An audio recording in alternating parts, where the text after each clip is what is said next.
in this episode I am going to prep the pontoons for paint. The idea is that I don't want any resin to get inside these little holes. Resin that might melt the styrofoam.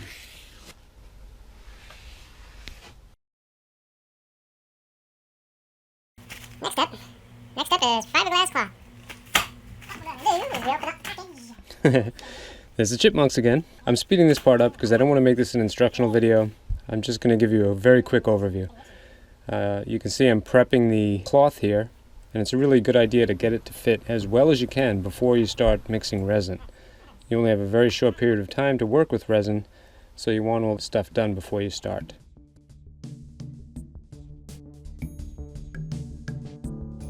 The resin is extremely caustic, and if it comes in contact with the raw styrofoam, it will melt it. It's really crazy, so this is an essential step. I don't think it really matters what kind of paint you use. Here I'm using some latex exterior house paint.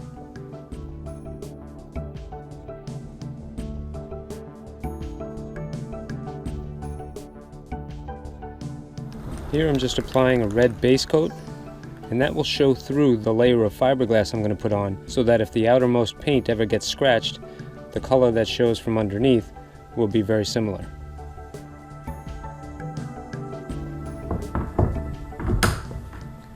Okay, now that we have a nice base color, the next step is to let this dry a little bit, and then we'll cover this in fiberglass. Now here I'm just going to give you a very quick overview of what it's like to do the fiberglassing.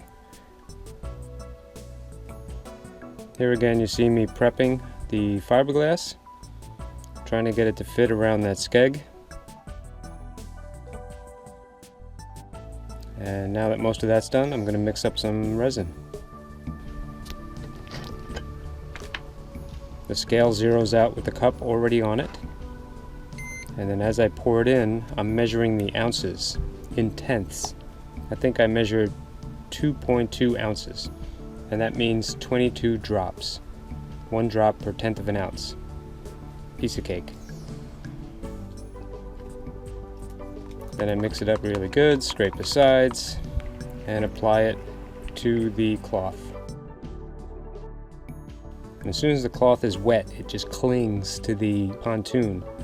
As long as you get all the folds and like bubbles out, it's really not that complicated. It might take a little practice though. I mean, it can be a very caustic, nasty stuff. So if you're going to try this and you've never done it before, just use some caution. Now here you can see I'm doing additional layers on the bottom, which is much more likely to get scraped up at some point. So I'm making that part a little bit tougher.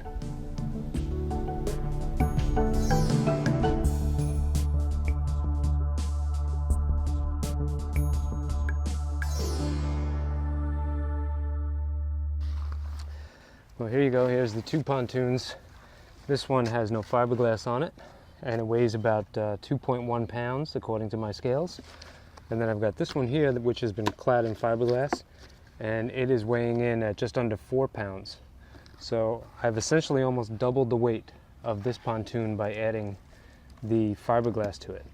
But if I put my fingernail into this just a little bit, it's going to leave marks in it.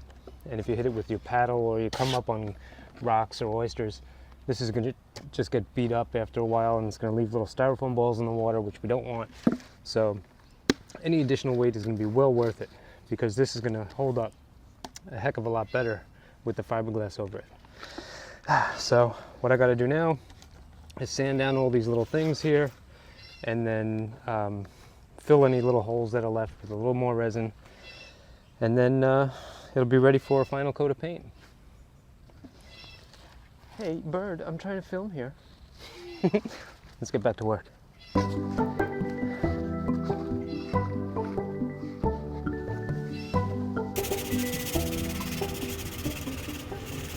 Sanding, sanding, sanding. I must say, every single time I do something like this, like fiberglassing, I get more than my fill of sanding.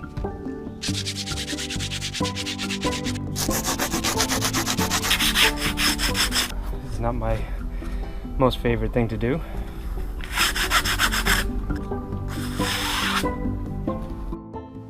here you can see I'm adding some more resin to fill any little tiny holes that might be left from the cloth.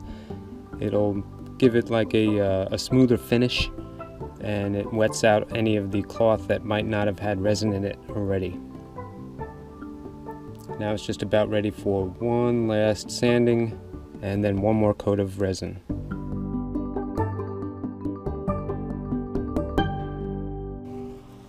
In between coats, I'm going to have to knock down these little high spots right here. You see that? There's another spot right there. Short work for an angle grinder.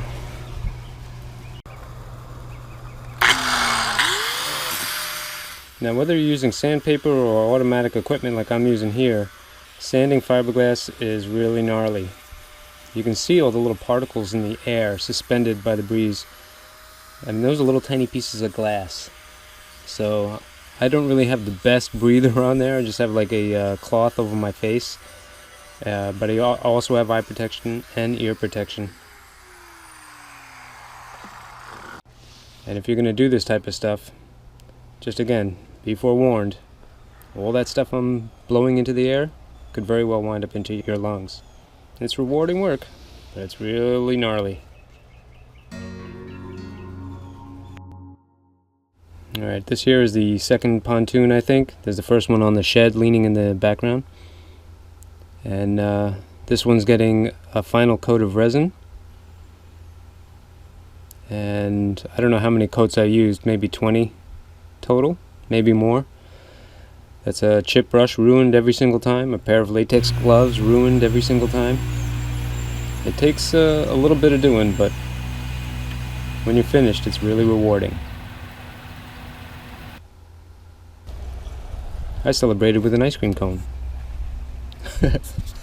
Those two lizards celebrated in their own way. Well, now both pontoons are pretty much done, but I do want to test the skegs on the bottom to make sure that these things are going to work properly before I go through the trouble of painting them. So to do that, we're going to have to go out on the water.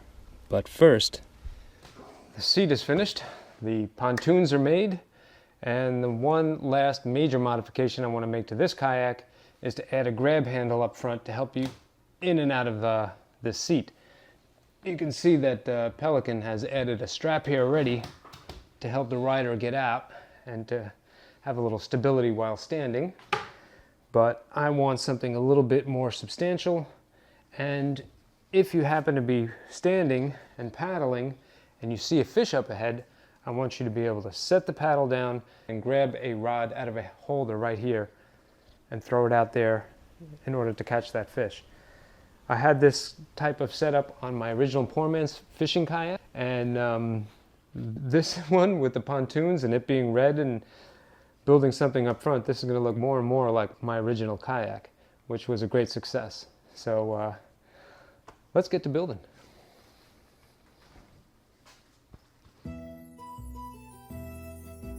Doing a whole bunch of things to this kayak, including making that armature up front out of this 3/4 PVC. I was using a handsaw and a little clipper there, which worked with varying success. But one of the things that I really was trying to concentrate on was making sure that the paddle wasn't going to hit it while I was standing and paddling or sitting and paddling. I also wanted to make it look like part of the kayak, so there was paint involved and some aesthetic things like adding PVC to the outside of the armature. It's like a thin-walled 1-inch PVC that slipped over the 3/4 stuff that I used to build it.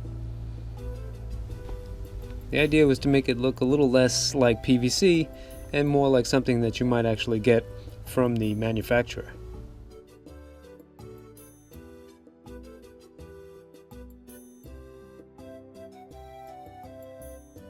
Okay, here's that washer that I painted black.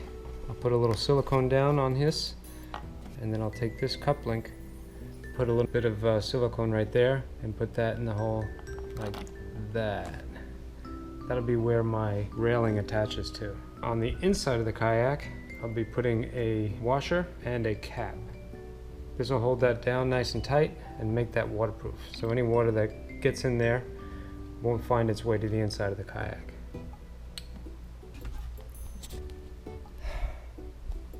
But how am I going to reach all the way over here, from over here, to hold this in place, you ask? Well, the first thing that I did was I glued that washer to the cap so that it wouldn't slip off and sneak its way somewhere down into the bowels of the boat. And then I took one of this hex-shaped caps, drew it onto a piece of this starboard material, which I had drilled a hole out of, and then I just made it, the round hole, into a hex shape so that I could fit the plug in it. I didn't have a socket that was 1 inch and 3/16, so I went ahead and I made one myself.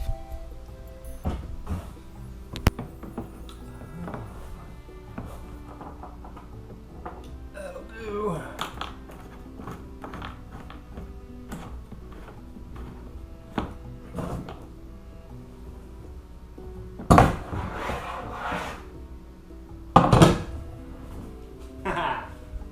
I must say I was pretty happy with myself. First, a little bit of silicone.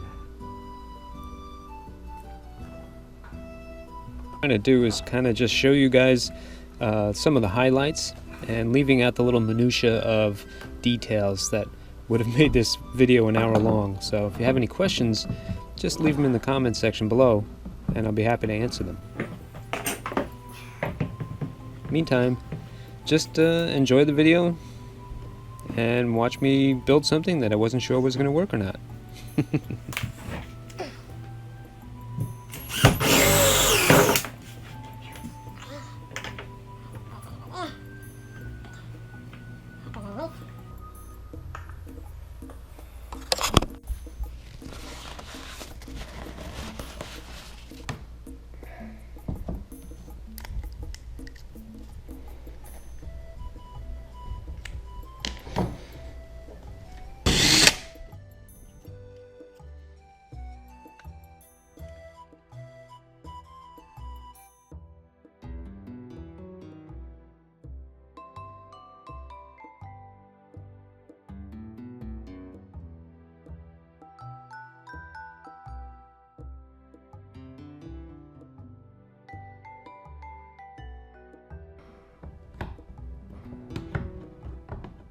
These grab handles actually were coming together quite nicely.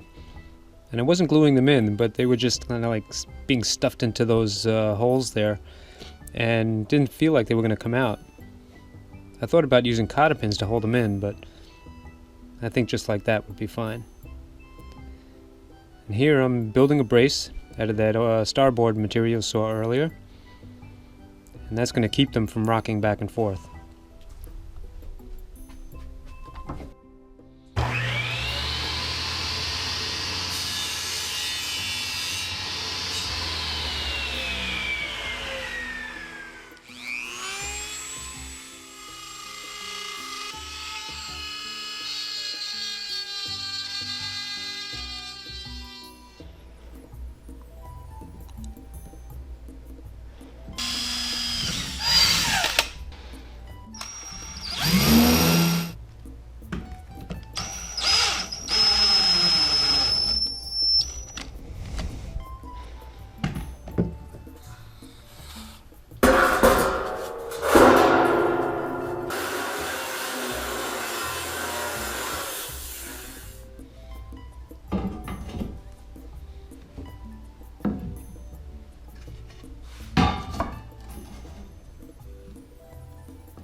there's a cleat that came with part of a anchor trolley package. This was going to be the first time I'd ever bought one and just screwed it onto the boat instead of kind of making it myself. And those little pulleys actually make the anchor trolley work really good.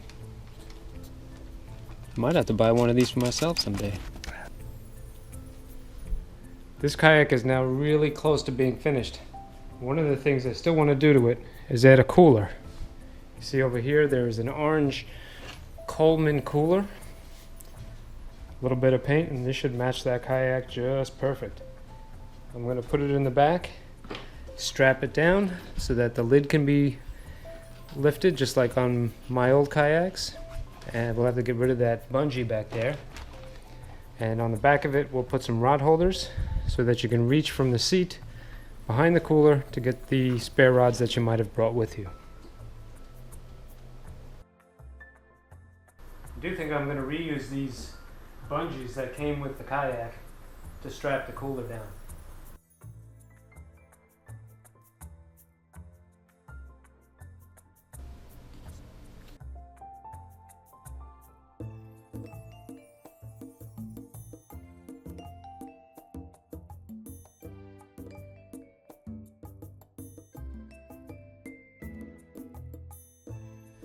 This is the Schedule 40 heavy stuff, 2.5 inch. This is Schedule 40 also, 2-inch pipe. Let's cut them up. I'll start by making two 12-inch pieces going across that way, and then we'll cut the rod holders that stand up vertically.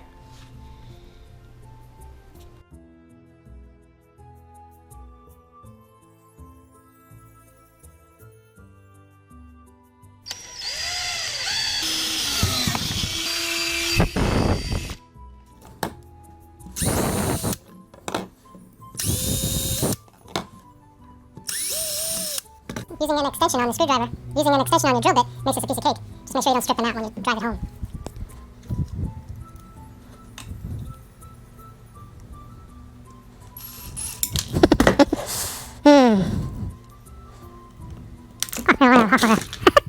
Piece of cake, I said. Gotcha. Okay, now that they're started, you see them there? Now we can get one.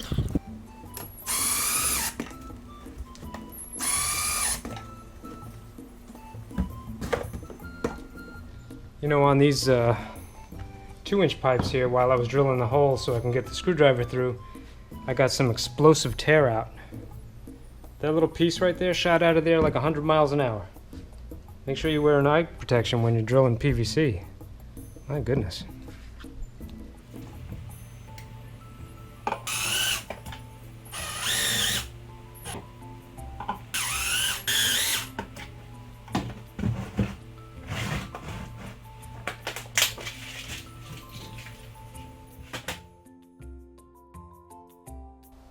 Now that the kayak was ready for the water, I took it out on a meet and greet. All these nice people were kind enough to show up and join me on the water. And I got to show off this kayak that I'm building, and I got to test it out. Here's one of my new friends helping me take the kayak down to the water. I wanted to see if the skegs worked.